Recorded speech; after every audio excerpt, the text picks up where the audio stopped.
ಜ್ಯೋತಿಷ್ಯ ಶಾಸ್ತ್ರದ ಪ್ರಕಾರ ನಿಮ್ಮ ಮನೆಗೆ ಜರಿ ಅಥವಾ ಸಾವಿರ ಕಾಲು ಏನಾದರೂ ಬಂದರೆ ಅಥವಾ ಕಾಣಿಸಿಕೊಂಡರೆ ಇದು ಯಾವ ಸೂಚನೆ, ಯಾವ ಸ್ಥಳದಲ್ಲಿ ಮತ್ತು ಪರಿಸ್ಥಿತಿಯ ಆಧಾರದ ಮೇಲೆ ಇದು ಶುಭವೋ ಅಥವಾ ಅಶುಭವೋ ಎರಡು ಅರ್ಥಗಳನ್ನು ನೀಡುತ್ತದೆ.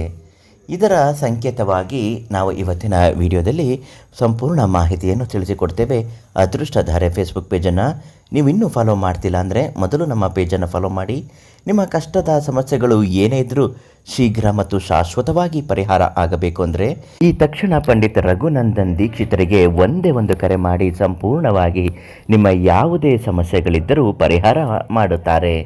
ಇನ್ನು ದೇವರ ಮನೆಯಲ್ಲಿ ಅಥವಾ ದೇವರ ಕೋಣೆಯಲ್ಲಿ ಈ ಒಂದು ಜರಿ ಹುಳು ಅಥವಾ ಸಾವಿರ ಕಾಲು ನಿಮ್ಮ ಮನೆಯ ದೇವರ ಕೋಣೆಯಲ್ಲಿ ಓಡಾಡುವುದು ಕಂಡುಬಂದರೆ ಇದು ಅತ್ಯಂತ ಶುಭ.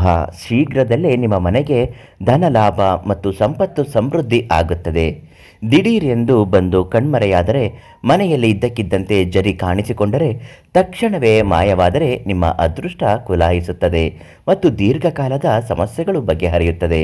ಮನೆಯ ಮುಖ್ಯ ದ್ವಾರದಲ್ಲಿ ಕಂಡರೆ, ಮನೆಯ ಬಾಗಿಲನ್ನು ಹೊರಗೆ ಹೋಗುವಂತೆ ಕಂಡರೆ ಅದು ಮನೆಯಲ್ಲಿದ್ದ ನಕಾರಾತ್ಮಕ ಶಕ್ತಿ ಅಥವಾ ದರಿದ್ರತನವನ್ನು ಹೊರಗೆ ಹೋಗುವ ಹಾಗೆ ಸೂಚಿಸುತ್ತದೆ. ಅಶುಭದ ಸಂಕೇತಗಳನ್ನು ನೋಡುವುದಾದರೆ, ಶೌಚಾಲಯದಲ್ಲಿ ಅಥವಾ ಸ್ನಾನ ಮಾಡುವ ಗೃಹದಲ್ಲಿ, ಬಾತ್ರೂಮ್ನಲ್ಲಿ ಅಥವಾ ಜರಿ ಕಾಣಿಸಿಕೊಂಡರೆ ಅದು ಅಶುಭ ಎಂದು ಕರೆಯಲಾಗುತ್ತದೆ. ಇದು ನಿಮ್ಮ ಜಾತಕದಲ್ಲಿ ರಾಹುವಿನ ದೋಷ ಅಥವಾ ರಾಹು ದುರ್ಬಲನಾಗಿದ್ದಾನೆ ಎಂಬುದನ್ನು ತೋರಿಸುತ್ತದೆ. ಇದರಿಂದ ಅನಗತ್ಯ ಹಣಕಾಸಿನ ನಷ್ಟ ಅಥವಾ ಆರೋಗ್ಯದ ಏರುಪೇರು ಉಂಟಾಗಬಹುದು. ಇನ್ನು ಸತ್ತೋಗಿರುವಂತಹ ಸಾವಿರ ಕಾಲು ಏನಾದರೂ ಕಾಣಿಸಿಕೊಂಡರೆ ಅದು ಮನೆಯ ಸದಸ್ಯರ ಮೇಲೆ ರಾಹುವಿನ ಕೆಟ್ಟ ದೃಷ್ಟಿ ಅಥವಾ ನಕಾರಾತ್ಮಕ ಪ್ರಭಾವ ಬೀರಲಿದೆ ಎಂಬ ಮುನ್ಸೂಚನೆ ಆಗುತ್ತದೆ.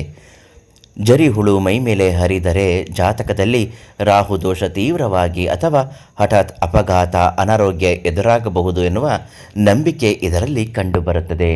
ಶಕುನ ಶಾಸ್ತ್ರದ ಪ್ರಕಾರ ಸಾವಿರ ಕಾಲು ರಾಹುವಿನ ವಾಹನ ಅಥವಾ ಸಂಕೇತವಾಗಿರುವುದರಿಂದ ಅದನ್ನು ಮನೆಯಲ್ಲಿ ಕಂಡಾಗ ಕೊಲ್ಲಬಾರದು. ಅದನ್ನು ಕೊಂದರೆ ರಾಹುವಿನ ದೋಷ ಇನ್ನೂ ಹೆಚ್ಚಾಗುತ್ತದೆ. ಆದ್ದರಿಂದ ನಿಮ್ಮ ಸುರಕ್ಷಿತವಾಗಿ ಯಾವುದೇ ಹಾನಿ ಮಾಡದಂತೆ ಮನೆಯಿಂದ ಹೊರಗೆ ಹಾಕುವುದು ಒಳ್ಳೆಯದು.